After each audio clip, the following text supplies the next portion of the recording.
Mongolian army is on the horizon, the spring of terror for any state of 13, 14 centuries. But everything you know about them from textbooks is a lie. Almost certainly, they did not tell that history remembers even the Yellow Crusade in 1256, the Mongols together with Christians made a real meat grinder to the Muslims of the East. And in general, some rulers like Hulagu married Christians, and in the same Greeks were considered liberators, and they are conquerors. Soon we will acquaint you with the history of the amazing people, and we will be glad that the times of their power are long gone, and on the horizon, there will never again appear an army more similar to the post-apocalyptic army from Mad Max. Not the Russian Empire, not the USSR were not the largest states on the planet. Such was the British Empire with its colonies from the U.S. to India at the peak of power. But there was another state occupying the second line in the historical ranking, the Mongol Empire, which took a quarter of the territory and population of the planet. What associations arise in your head when you hear this name? At best, something to do with unwashed barbarians, nomads, is not it. History does a good job of being written by the victors, but now think logically. Could the unwashed, uneducated Mongols capture and hold half the world? We are talking about the 13th century when castles and heavy weaponry were commonplace, but somehow the Mongols defeated the gunpowder, wielding Chinese on the one hand and crusade-hardened knights on the other, often with equal numbers of troops, and it's a bit of a mismatch, isn't it?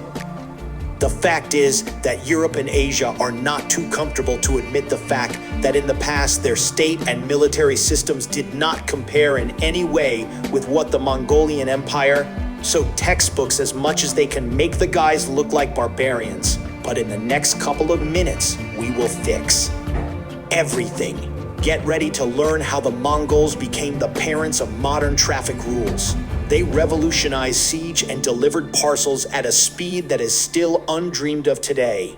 And Mr. Olympseg will help us with that.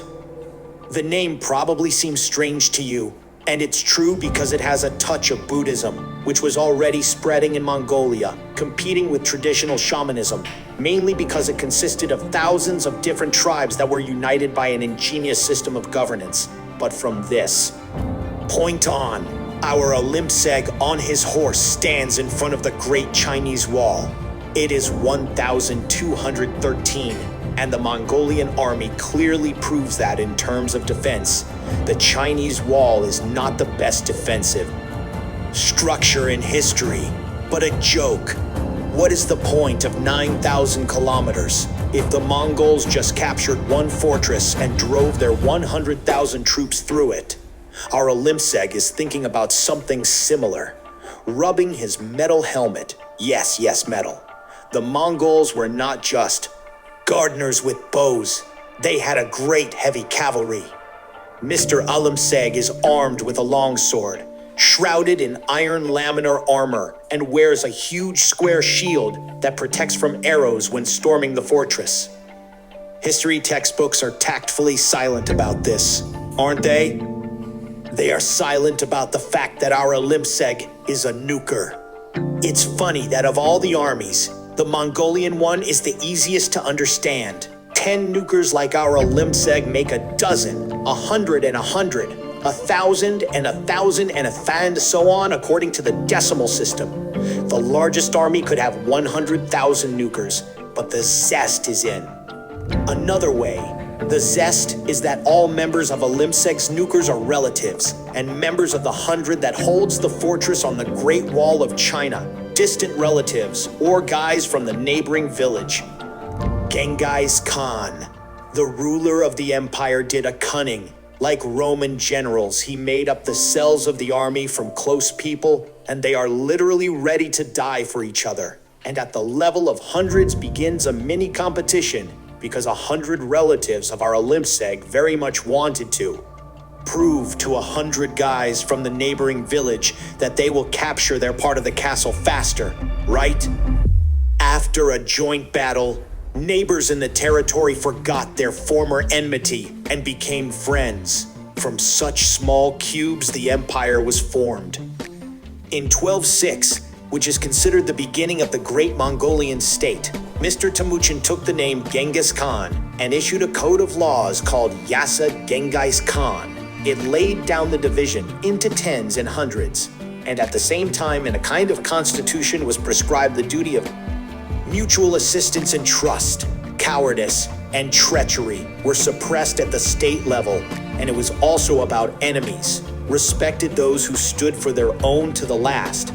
Often they were directly offered to join the empire, but cowards who wanted to betray their homeland were not welcome in Mongolia.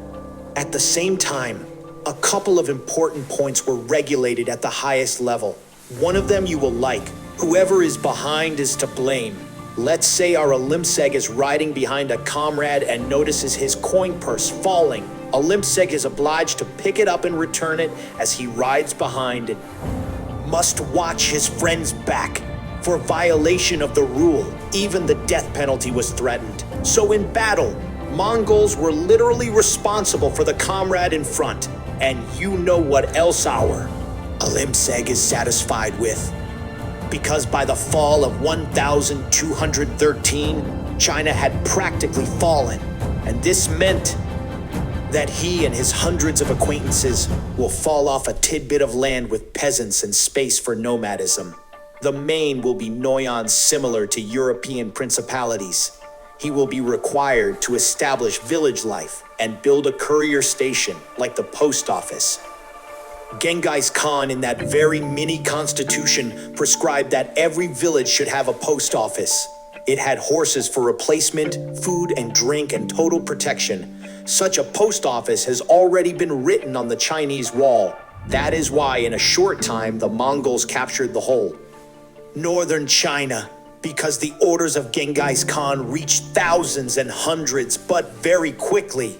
And they, in turn, were obliged on the first order to allocate all the soldiers to the battle. No one was against it. The booty was not that distributed fairly, but it was so much that there was enough for everyone. As you understand, with logistics and state system, the Mongols had no problems. There were even rudiments of democracy, and villagers often gathered to discuss local problems. But the main engine of conquest were still people, because Mongols are warriors from birth.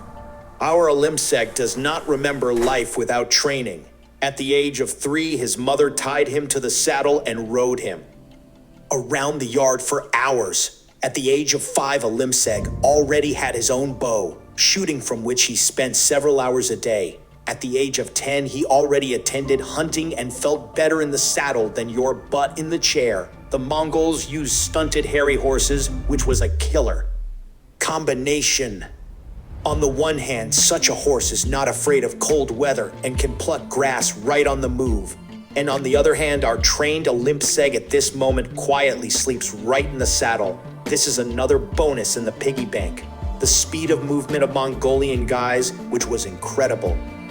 Where did the backward barbarians have the industry for forging armor and creating siege weapons, ask you? The secret is simple. The Mongols were not backward barbarians. They had a beautiful alphabet based on the system of Euler symbols, which are still used in Mongolia. When storming the Chinese wall, Alimseg and his comrades used the siege towers of the Tanguts, light catapults, and the famous Greek fire.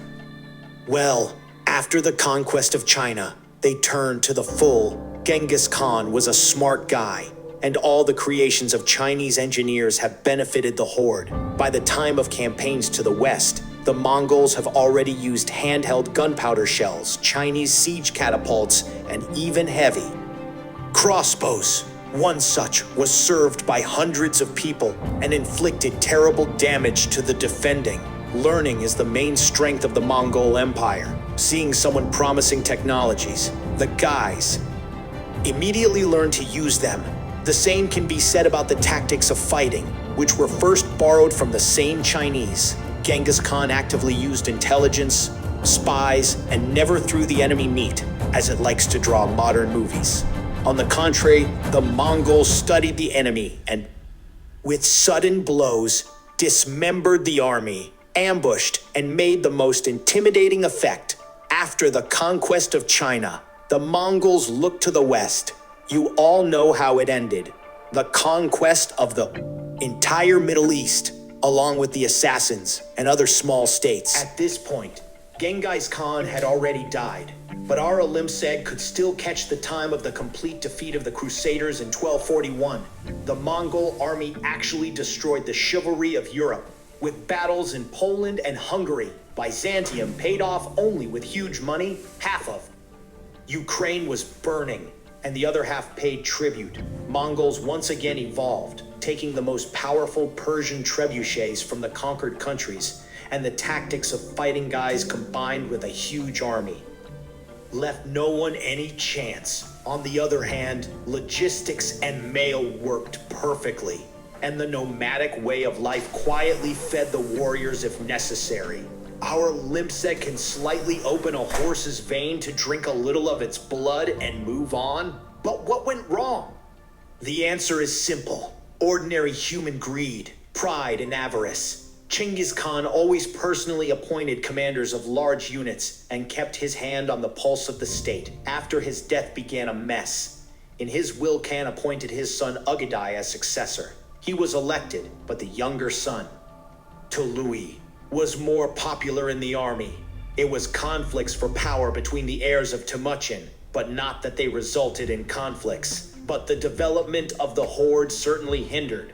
For example, one of the Mongol commanders, Kid Buka, despite the death of Khan Munku and the retreat of the native army to Iran, still led part of the army to the battle with the Egyptians, unprepared and deprived of support. The Mongols lost miserably, giving their enemies a taste of blood. Consistencies in management also led to the fact that, after the destruction of the military power of chivalry, the Mongols never returned to Europe. The same Khan Bati from history, in a puff of smoke and dust, having broken the European armies, simply went home because Khan Ugadai died, and it was necessary to run to the redistribution of lands and solve internecine conflicts. And even despite this, empire continued to live.